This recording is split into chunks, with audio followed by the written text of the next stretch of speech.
10 сынып физика 3 тоқсанға арналған БЖБ-3 әртүрлі ортадағы электр тоғы. Графиктерде 4 мүмкін болатын вольт амперлік сипаттама берілген. Жартылай өткізгіштегі диод үшін қандай график дұрыс? Бізде диод үшін ол В варианты болады. Келесі. Заттардағы электр тоғын тасымалдаушы бөлшектерді ата. Бізде металдарда электрондар, электролиттерде оң және теріс иондар, жартылай өткізгіштерде электрондар мен кемтіктер, газдарда оң иондар мен электрондар, вакуумда тек электрондар. Термистр сезгіш амперметрмен және тоқ көзі батареясымен тізбектей жалынған. Амперметрдің көрсетуінің арту себебі неде болуы мүмкін? Бұл жерде бізде термистр температурасының артуы болады. Жауап С варианты болады. Егер саған физикадан, БЖБ-дан, ТЖБ-дан көмек керек болса, онда WhatsApp-қа жазсаң болады. Келесі.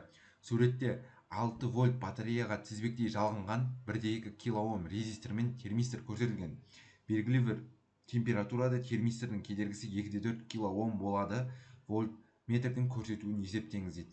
Енді біз қалай есептейміз? Ең бірінші тізбектегі жалпы тоқ күшін табуымыз керек. Ол үшін I-ды табамыз. Ол деген сөз бізде U бөлінген R болады. Бұл жердегі R деп отқанымыз R жалпы. Ол деген сөз мынау термистр мен резистордың кедергілерінің қосындысы. Неге? Себебі екеуі тізбектей. Сонда R1 қосылған R2 болады. Енді біздегі кернеуіміз 6-ға тең. Нерде 1200 қосамын оған 2400-ді. Енді есептейік. 0,0016 ампер болады. Ал енді біздегі жалпы тоқ күшін таптық. Бізде термистрға да келетін тоқ күші осы. Значит, термистрдағы кернеу табу үшін жалпы тоқ күшін термистрдің кедергісіне көбейтемін. Сонда 0,0016-ны мен көбейтемін 2400-ге. Енді есептейміз. 384 вольт болады екен. Келесі.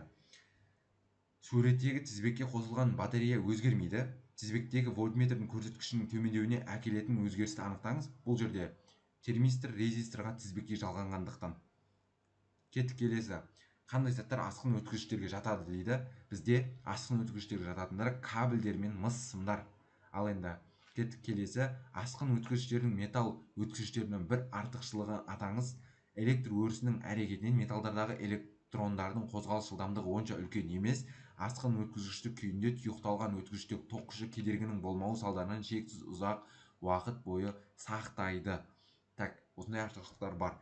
Енді егер де алдағы уақытта тағы да осындай видеолар шығып тұру үшін каналға тіркел, лайк бас, все қоңыр жүзін басып қой.